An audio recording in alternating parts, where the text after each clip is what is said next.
bullshitting with a controller. A bit of a control bullshit.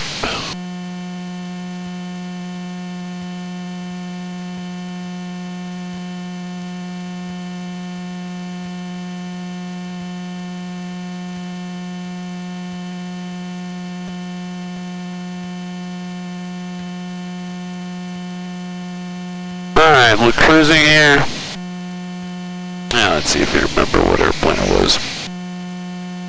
You remember what airplane it was? Just bullshitting with a controller here. Well, when I went up? Yeah, when you went up, remember what type of aircraft was it? I don't recall. It was I know it was a Cessna. I don't remember what model it was.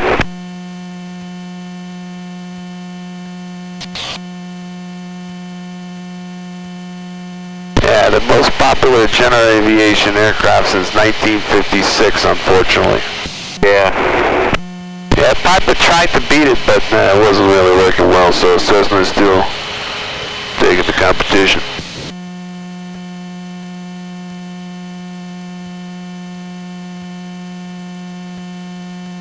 Is that all you fly, or do you fly something different? Yeah, I used to do 121 for a little while, and just kind of got tired of being a, bus driver, so now we're doing the cross-country flights and, a lot of students, and it's a little bit more exciting than just, use the FMS and have passengers on board. A lot of satisfaction too. You get a primary student, just learning from scratch, and then all of a sudden they become commercial and then end up in the airlines, and then 10, 20 years later they remember your name. It's pretty cool.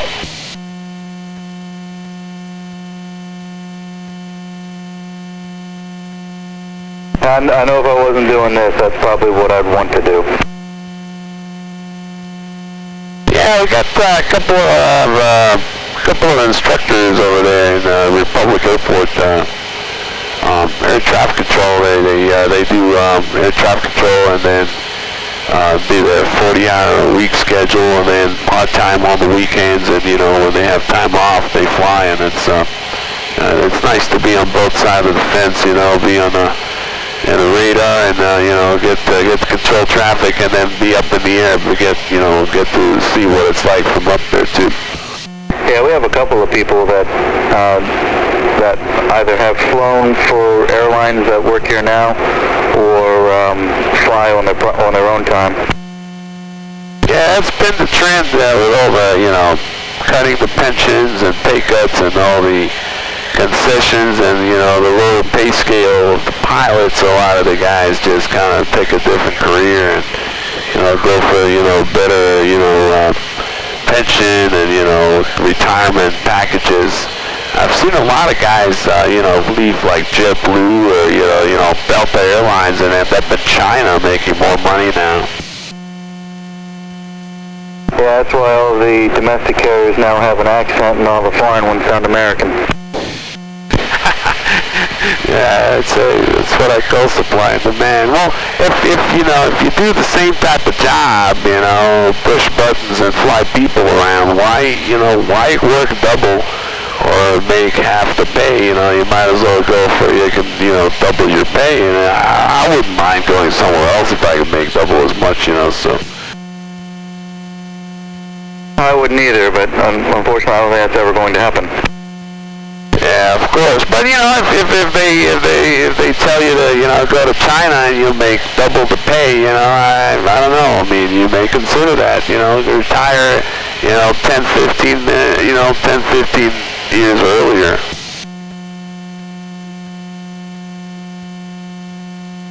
I don't know if I could stand to retire any earlier than they already forced me out. They forced controllers out at 56. Wow, that's something I did not know. Yeah, they've done studies or something that suggest that after the age of 56, you're not able to pay attention like you were prior to that. You know, if I would be in air traffic control, I would love to do it at night, like your shift, you know, because it's, you know, it's laid back. There's not much going on. There's very few pilots flying out there, all the freight dogs, the FedEx, the UPS guys. And, you know, it's more laid back. You can actually relax, have a cup of coffee, and, you know, watch TV. Well, we can relax and have a cup of coffee anyway. There's only, I think, 5 or 6 of us in the room now, but we're all spread out, so we kind of have to yell at each other. Yeah, I saw the whole thing. I was up in Westbury. I had to visit to see what it's like in that room, and I see you guys sitting in front of this, you know, screen, and you got those little, you know, plates. You're moving those plates, and you're writing things down on a piece of paper, and it's kind of dark. You have the headphones on, and you constantly, I mean, especially like the New York controller, you're constantly shifting those airplanes, moving them around, and then after 10, 15 minutes, you know, it's getting, you know, too much, so you take a break, and you kind of transfer your shift to another guy, and then kind of constantly going one after another. It's amazing. Yeah, it's kind of like that. We don't have, at least here, we don't use those flight strips anymore. Everything's all computerized. So I have a computer screen off to my right that says all of your flight plan information, where you're going, how you're getting there, what altitude, all that other jazz. And then I've got my radar scope in front of me, and there's about 7 areas, or 7 sectors set up just like that in my area, and then there's 6 areas. I guess center is a little different than approach. I guess it depends on, you know, the sector the sector you're doing is, I guess it's just different. Absolutely, and approach is a completely different job anyway. They don't have any, or at least the bigger approaches. I was in Fort Worth TRACON 2 weeks ago, and they don't have any flight plan information in front of them at all. So the only thing on their scope, it'll say your call sign, your type aircraft, and what departure you're on, and that's it. Wow, so forget about it. I mean, what we did earlier, we had a flight plan to Richmond, and they gave us direct Richmond, and then we decided to continue further to New York, and we revised the flight plan. So after we revise the flight plan and you go to a different controller and the controller doesn't have the flight plan in front of the screen, it's like they're out in the dark. They don't really know where the pilot's going.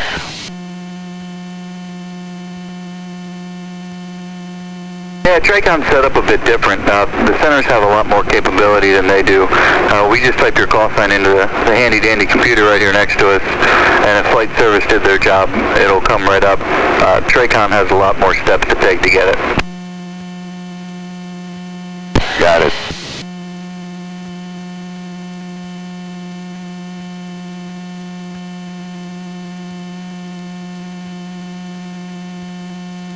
They're saying it's one of the stressful jobs, other than, I think a dentist also can get pretty stressful. A dentist and an air traffic control. I missed the last part of that. Yeah, the stress level was air traffic control and dentist. I think the dentist is a really high stress level with, you know, I don't know, they're saying committing suicide and stuff like that. Then air traffic control from the stress level also can get pretty stressful.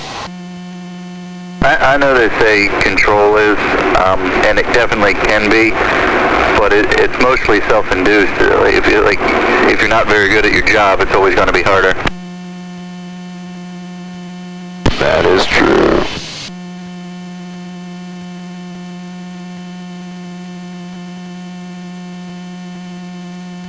One thing I noticed when the pilot moves to the back seat and sleep, they're shifting the weight backwards, and out of a sudden I'm picking up another 3-4 knots on the ground speed. When the pilot's up front, there's more weight than the front of the aircraft, and then, you know, we're not going as fast, so it's actually easier and faster when you got a pilot back there sleeping.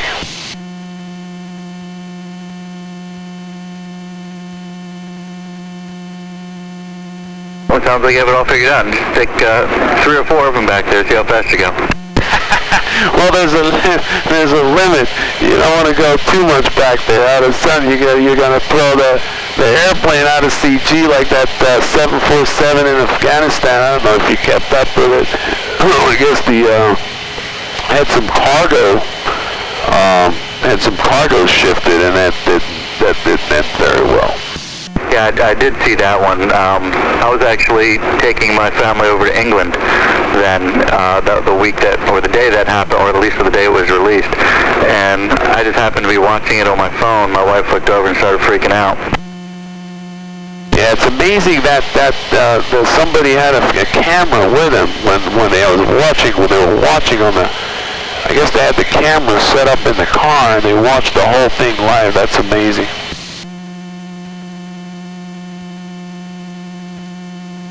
Definitely at the wrong place at the right time. Yeah, I don't think I would ever want to fly something that big. I don't know. I think it's just too much.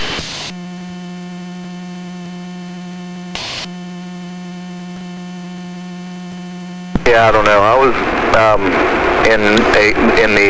on the flight deck of a 737 2 weeks ago, and that was pretty cool. I was surprised how cramped the quarters were.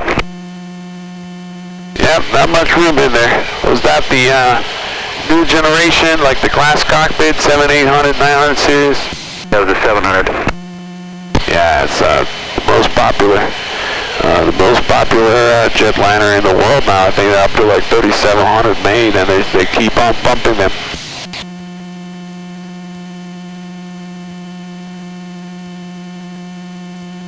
They seem to be pretty solid airplanes, much better on our side than the Airbuses anyway.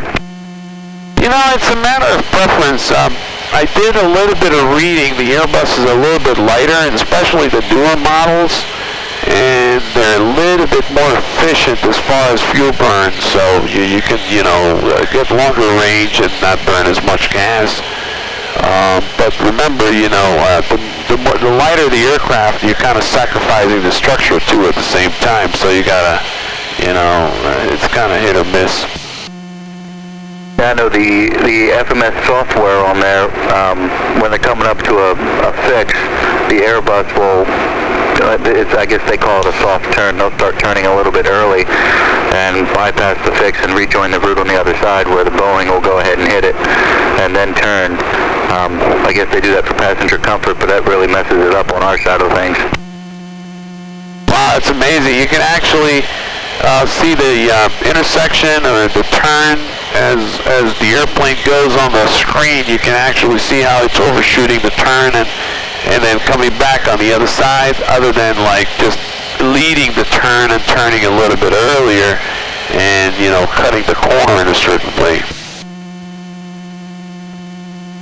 Yeah, they do one or the other. I guess it really depends on how it's set up, but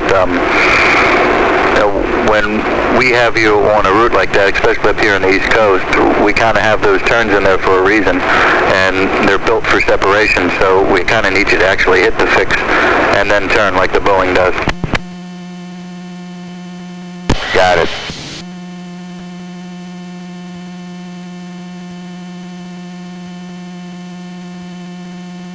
What if you want to transfer from the center or from the TRACON to like a control tower? Is it pretty easy to transfer, or you gotta, it takes a long way to move around from one place to the other?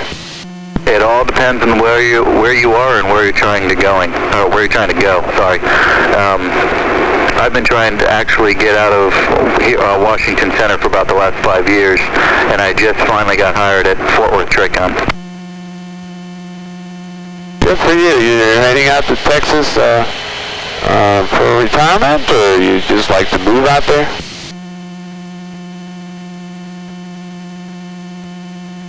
I'm years away from retirement. I've only been doing this 10 years. I'm going out there because I'm tired of the East Coast.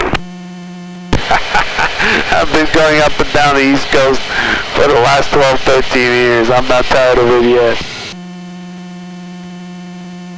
I love the controlling here, but I was born and raised in Maryland, joined the Navy to get out of Maryland, and I got stationed in Maryland, and then I couldn't leave. I kept getting extended there until I was out of the Navy, and then I got hired by the agency, work in Virginia, and still live in Maryland. I haven't been able to get away. Yeah, Maryland's pretty nice. I've been visiting down there by Potomac area, by the river. It's a really nice area. Good place for, good place for a family. It's nice, but it's also expensive. They have high income tax. They tax the rain. Believe that or not, you can go ahead and Google it, the Maryland rain tax. Nobody believes me when I tell them. Unbelievable. And for what I have a townhouse now in Frederick, Maryland, and for what I paid for that out in around the Dallas burbs, I can get a 3,500 square foot house with a pool. We looked at a property down in Florida about 6-7 years ago. It was a nice property, with 5 acres. We put a 4-bedroom house, and compared to New York, you're getting like 3 times as much more for your money, and at the same time, your taxes are half. So the cost of living is so much lower. It's just amazing. You just got to be able to, get the income from where you make good money, and then, basically spend it where the cost of living is low. So it's not always easy to do so. Texas is a good spot for that, so I'll keep my salary from here and I'll move out there. Life will be peachy. There you go. Hey. Up in New York? Originally Tel Aviv, Israel, but I got here when I was really young, and started the flying career here, and just kind of stayed with it all the way through. So I did the airlines for about 12 years until I called it quit, and then went back to general aviation, which I kind of like it this way better. It's kind of do your own thing. Nobody tells you what to do. It's much nicer. Yeah, it's always nice when there's no boss man breathing down your neck. Yeah, absolutely. Yeah, you do your own schedule, You decide to go fly, you fly, you have the clients, you got some students here and there. And there's a lot of satisfaction, too, especially when you train.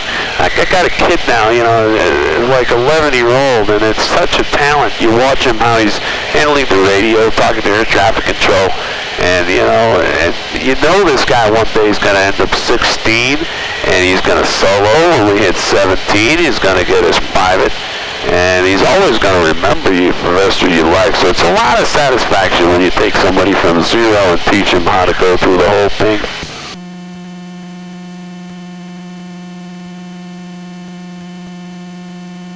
Absolutely, that's kind of cool. Especially when the dad's in the back seat watching his kid, and so proud. I mean, you look at the dad's face, and it's like it's just amazing. I'll be there one day. My kids are 4, 3, and here next month, and I'm already telling the wife once they get old enough, I'm putting them in flight school, and we've already started that fight that I'm going to win. That's it. I got 4 kids, all of them flying, including the 3-year-old girl. Unbelievable. That's awesome.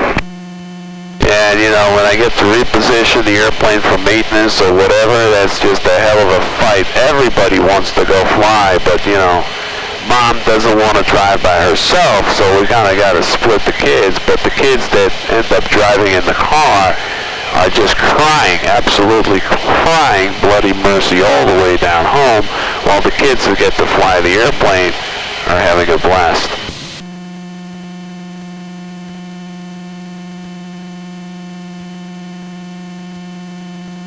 I can definitely see my kids fighting over that. It's amazing. And you're watching the mechanic, face as he's looking and watching the whole show. And, nodding his head. That's just hilarious.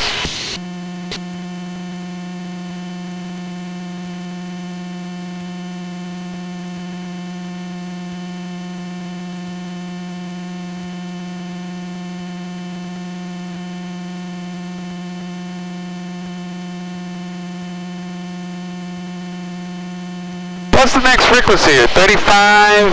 Trying to remember. No, I think it was 35.3 or 32.12, right, for New York? New York will be 25.32 at this hour, but we're still about 15 minutes away from that or so. Yeah, I'm trying to line up the frequency. Just Oh, I guess it's early in the morning you change it, because I was 25.7, I know, is one of those.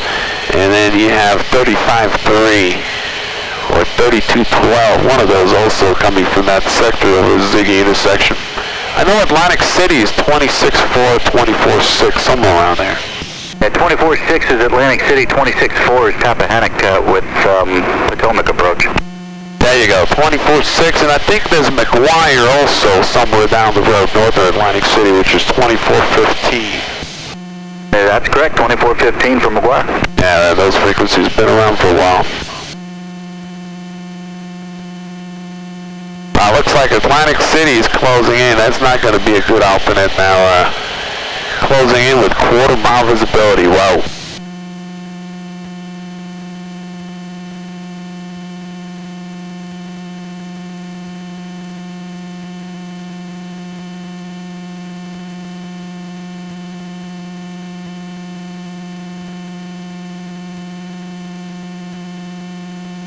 Was that one of your alternates? Yeah, we had Raleigh-Durham initially, and then we changed it. We had Richmond destination, and then Raleigh-Durham's the alternate. Then we changed it to Republic destination, and Atlantic City is the alternate. But I think what we're going to do is look at Kennedy now as an alternate.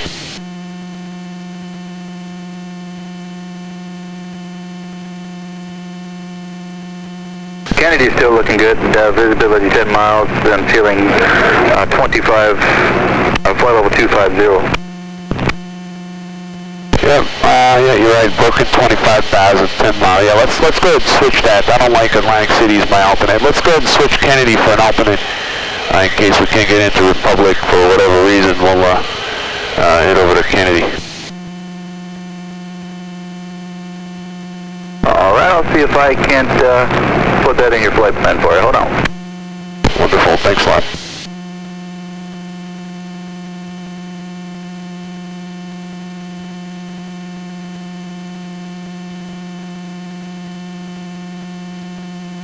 As you can see, nice friendly controller. He's trying to stay awake. We're currently just about... There it is. Perfecto. Just about... That was the first time I've actually had to do that. The only time I've ever done that was in the training lab. Yeah, what do? You just go into the strip over there by the computer, and you look at the flight plan and the tail number, and you switch the alternate on the flight plan form? Yeah, but it's all, you know, computerized. I had to go through the actual flight plan and figure out where they hit it. There you go. It's not one of the more commonly used features of the flight plan, so they've got it buried under like 5 layers of screens. Yeah, I'm looking at my TCAS now. I got this little portable TCAS, and I got a TRA, which is traffic return altitude of 108, which is 10,800 feet. I'm assuming that's the traffic return altitude you're sending from your radar screen to my TCAS, or what is that exactly? MXO 007 Washington Center, good morning. And one Romeo Mike, where is that? When I'm looking on my TCAS now, I got a traffic return altitude of 108, which is 10,800 feet. I'm assuming this is your radar target, or I'm picking up your radar signal on my TCAS, and it's telling me that your radar is picking my transponder, mode C, at 10,800 feet. Is that correct? I would think pressure altitude 10,800. I'm not exactly sure how all of that works. Alright, fair enough. I know they do have targets out around where you are. I'm not picking them up right now. I'll see if I can't find them on this new software we've got, but I thought they were at 12,000.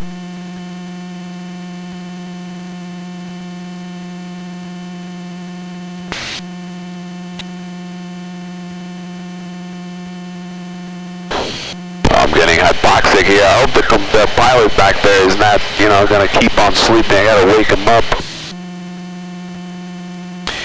let you know if we need 9,000, maybe a little bit more oxygen down there. Did you say you are getting hypoxic? No, just still good, but we'll let you know if we need 9er. I guess we've been up at 11,000 for too long.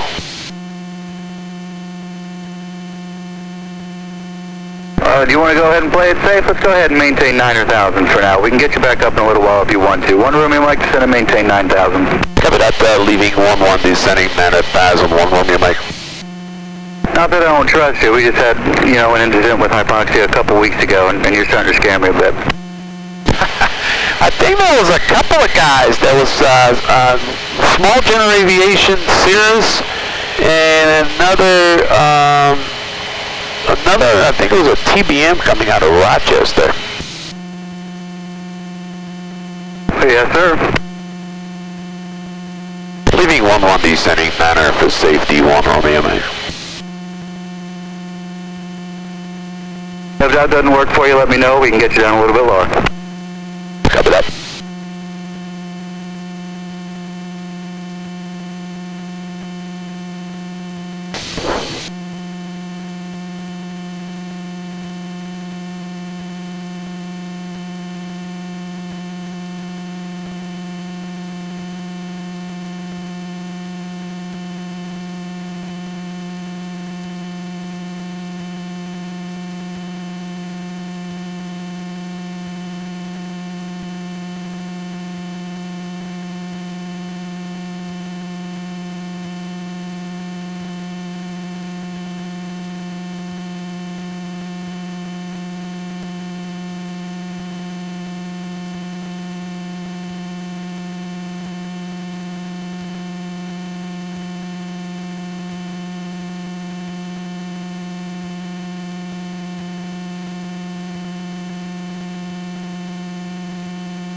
By the way, what was the altitude the pilot was getting hypoxic? I mean, did they climb up too much, or what was the deal there? I'm sorry, say that again? Yeah, that's hypoxic, the hypoxia problem. You had a couple of incidences. What happened? Did the pilot climb up too much, or forgot to, level up? He was up at high altitude, and I guess he lost his oxygen, and when they started getting him down, I guess they didn't get him down low enough, fast enough, and it didn't work out happily. And what altitude did he request to go down? What altitude was he flying at? Originally he was up at the 20s, and then as they kept him going down, I think they got him down to 14 or 15, and that's when they lost him, and they're still in the process of working him down. You know, it's amazing the difference. It could be the difference between life and death when the air traffic control, air traffic control is helpful and trying to, work with a pilot compared to air traffic control. It's not very helpful. It could be a really big difference. I don't know if you guys keep up with, up in the New York area, there was a pilot that entered instrument conditions and requested some help from air traffic control. I think they quoted him, I don't have the visibility, I need your help, something like that, but it did end up very well. Did you guys get any briefing on that accident? How long ago was it? That was back in June, I think about 3-4 months ago or so. I don't if we had it, I haven't heard that one yet. I would not be surprised if they were working on something to put together for us. Yeah, I think it's very important for the pilot and controller, to work together, to keep the flight safe, because you guys are down there on the ground and you can see stuff that we don't see from the air, and then it's another second, pair of eyes that is watching from down there, so.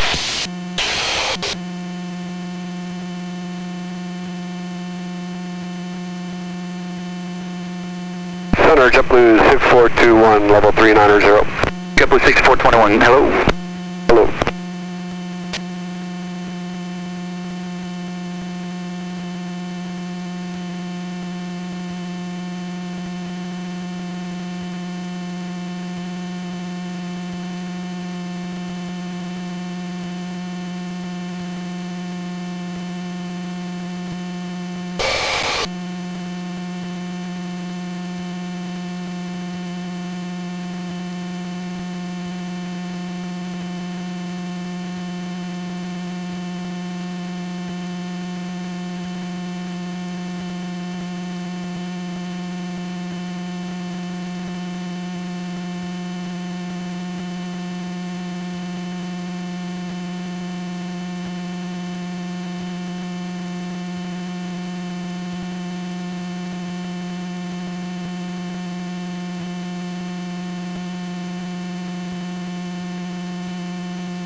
One Romeo Mike, descend and maintain 7,000, please. Leading matter descending 7,000, 1 Romeo Mike. Now I'm going to try to get you a little bit more oxygen. Nah, it's all good actually. 9er is good, but we'll take 7, it wouldn't hurt. You got the winds aloft in Atlantic City at 6 and 9,000 handy? Just give me 1 second. Perfect.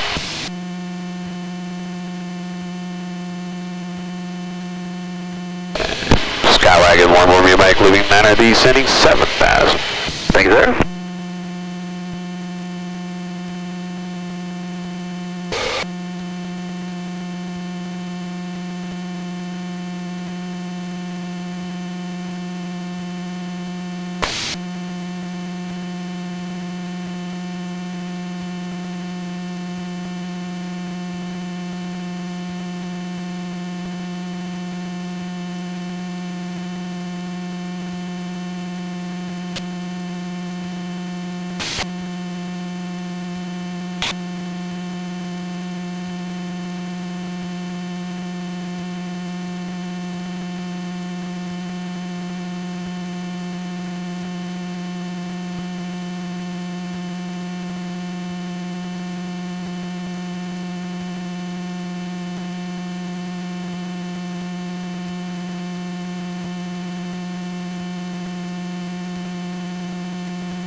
At 7,000 around Atlantic City, I'm showing from the southwest about 4 to 6 knots. 6,000 about the same, and 5,000 about 5 knots all around. What about 9,000 and 12,000 Atlantic City? What you got? Showing about between 7 and 10 at 9, and 11,000, 12, and 15. Copy that.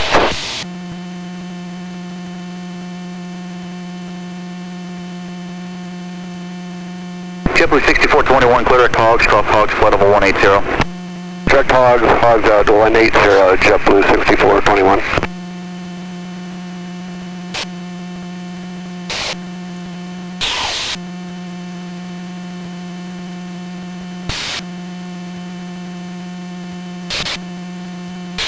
Alright, we're descending. I was getting a little hypoxic, so I told him we're going to go down to 9, and he had a couple of incidences of 2 pilots that lost their oxygen, and they had issues. So he put me down to 7,000 now, so we're going down to 7.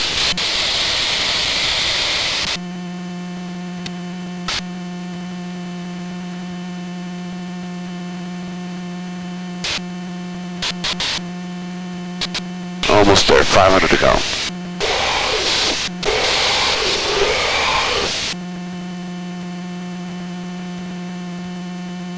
November 1 Romeo Mike, it's been great talking to you, bud. Contact the New York Center now.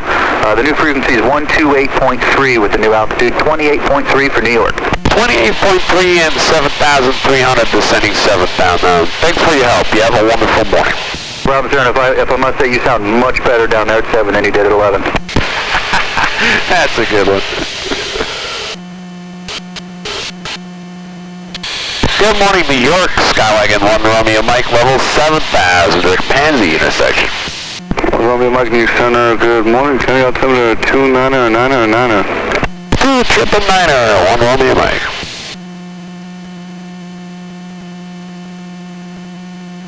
One Romeo Mike, you can proceed direct to the Republic Airport. Direct Republic, 1 Romeo Mike. Thanks for that, sir.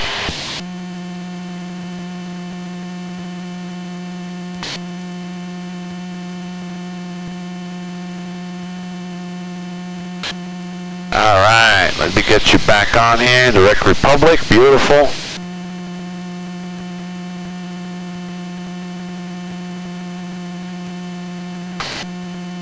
$7,000, get that thing trimmed in there.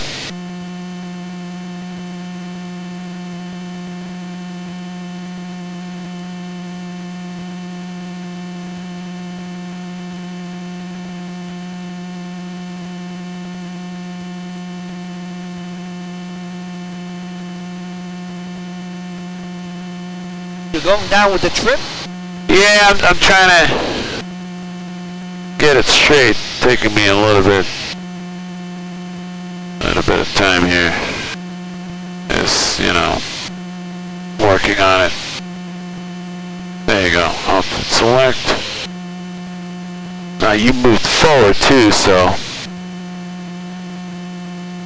a little bit oscillating here. Let me see. Got a lot of headwind. Yeah, 127 now, and we are looking good. We're about 41 minutes from touchdown. This is normal, this is normal.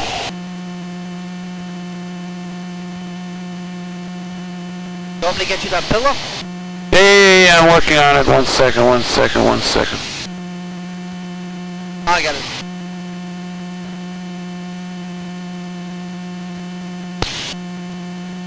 One step at a time, my friend. One step at a time. Get that thing lined up. Alright, you ready? Your controls. 7,000 feet. Direct Republic.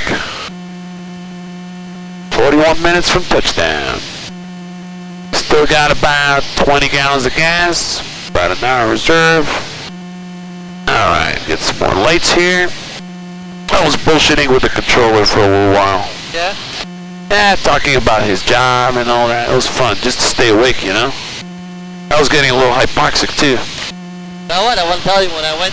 I don't know, I started getting headaches, so we went down. I told him about it, and he told me 9,000, and then he wanted to play it safe because he had a couple of guys really getting in trouble. So he gave me lower, 7,000. 7,000 is good. It's good altitude. You don't have issues with that at all, so it's good. But we'll definitely on the go here. Where's the seatbelt? Yep, 41 minutes from touchdown, my friend.